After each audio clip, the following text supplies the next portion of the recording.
everyone, this is Tom Moore from BikeFans.com, and I'd like to welcome you to a special edition of our Fan Profile segment. Our guest today is a guy I've been trying to bring to you for the better part of 2 years, and thanks to Lindsey Young from Vikings Territory, I finally found him.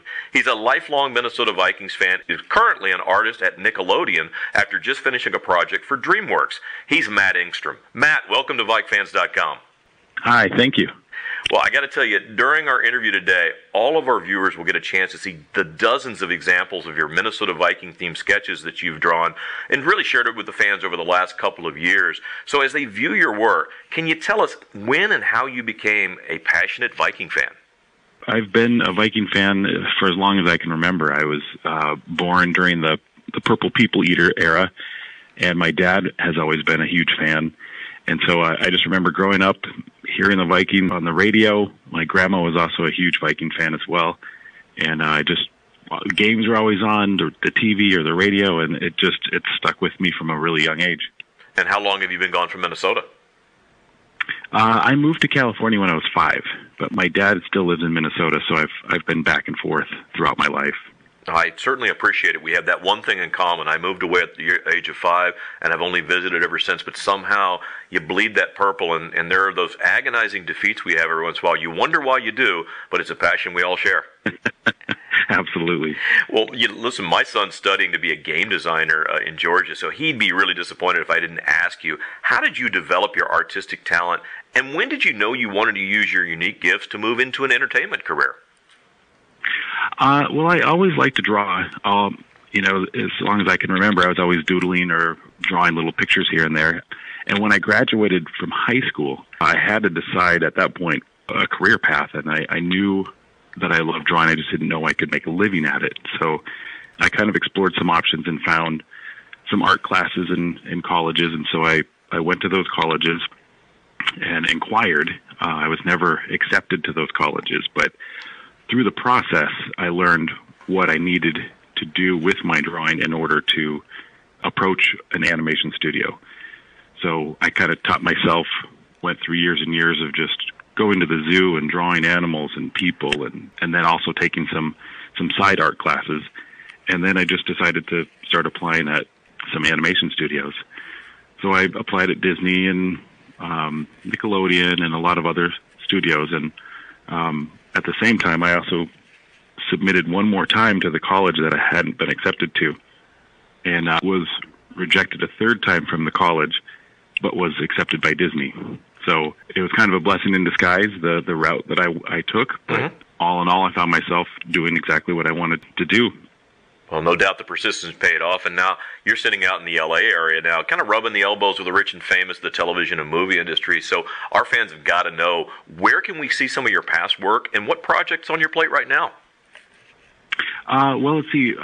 Some of the stuff that I've worked on in the past, I worked on King of the Hill. That was on Fox, and I've also worked on The Penguins of Madagascar, which is also a DreamWorks property.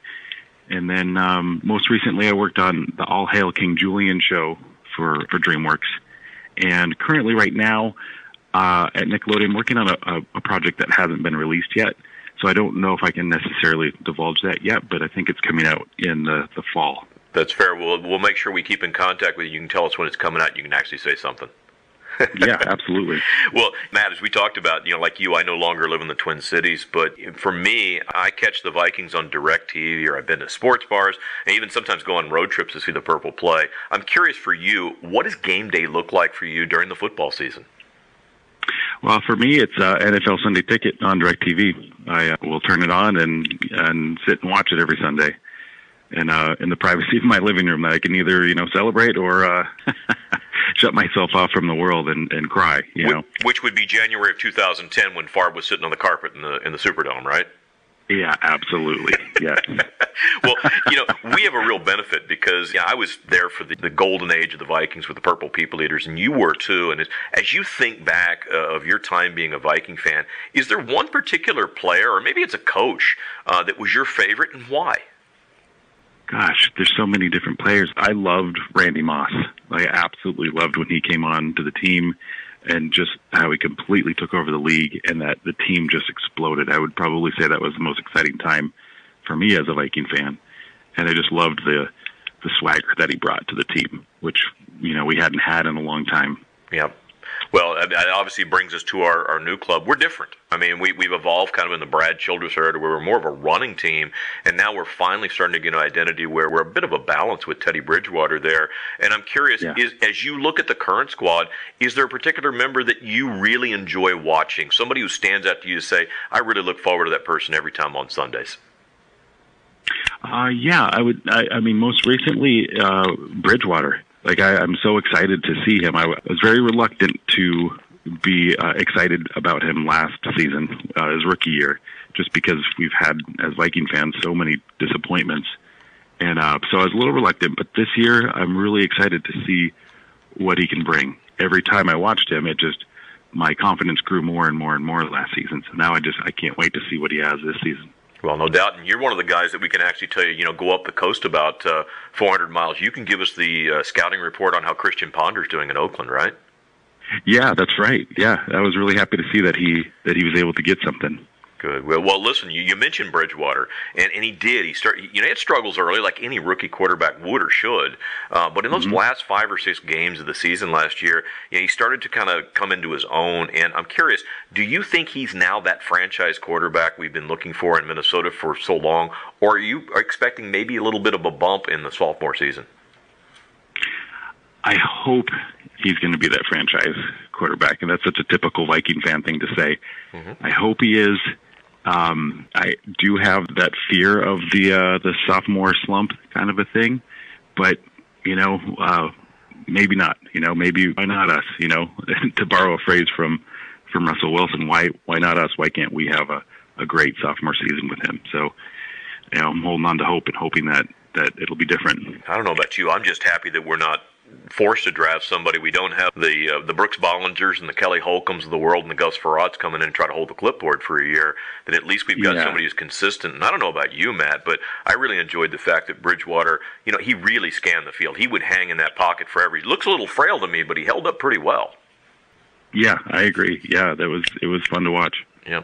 Well, one of the things that is on everybody's mind and everybody's talking about it is, the big story in Minnesota is Adrian Peterson. And, ultimately, do people think he's going to play for the Vikings in 2015? And Matt, you've heard all the talk and the rumors and what his agent's been saying recently.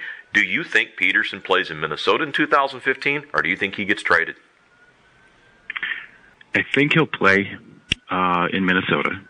And I hope that it doesn't go into a standoff. I hope that if he does stay in Minnesota, that he does play and he does honor his contract and continues to do great things.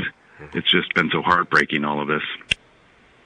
Yeah, well, I'll tell you what, if somebody offered me $12.7 million to play, I could find a way to get back to Minnesota, no problem. Yeah, I think I could too, yes.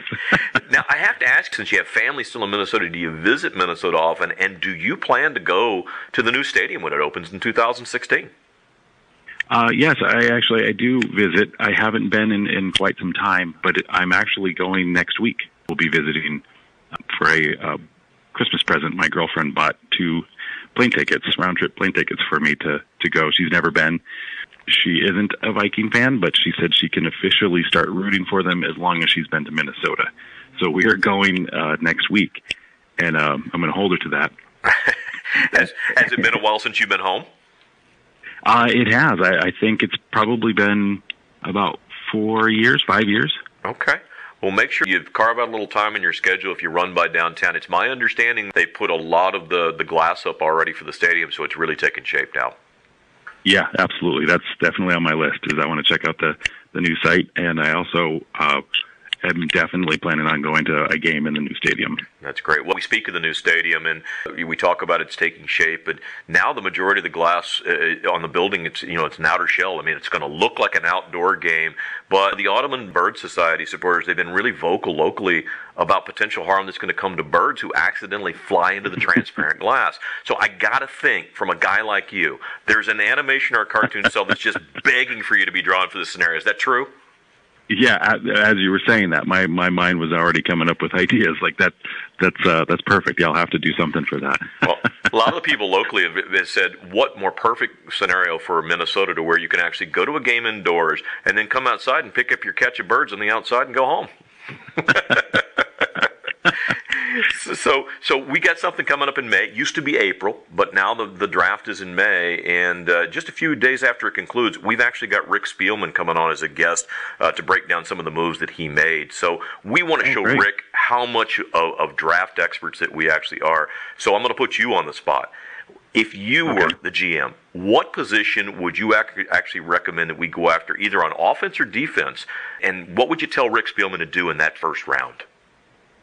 Oh gosh, that's such a tough question. Since we've gotten Mike Wallace, normally I would have said probably wide receiver, but now that we have Mike Wallace, I would probably say maybe a cornerback. Okay, would be great to see. Somebody to go next to Xavier Rhodes. Yeah, absolutely. Yeah, and a lot of people say that, and it's the one. Of course, I'm not a big draft Nick at this point in time, but people are saying we really don't have a left guard right now, so maybe it's there, or maybe it's a safety to go back there. But certainly we're in a space to where another cornerback in a passing league that certainly can't hurt us. Yeah, that's true. Well, Matt, as we close out our conversation today, and knowing that we're still 5 months away from the 2015 season's opening kickoff, we want to ask you, what is your early prediction for the Vikings record this year? And if it's a winning record, do you think they actually appear in the playoffs in 2015? I'm going to say yes. I think they will go to the playoffs, and I'm going to put them at maybe 13-3.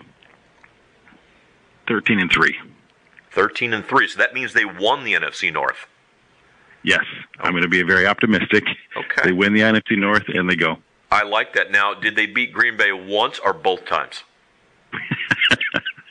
I'm just going to say once. I don't want to get too greedy. I understand. They beat them once. Did they do that at home at TCF Bank Stadium, or did they embarrass the Pack at Lambeau Field?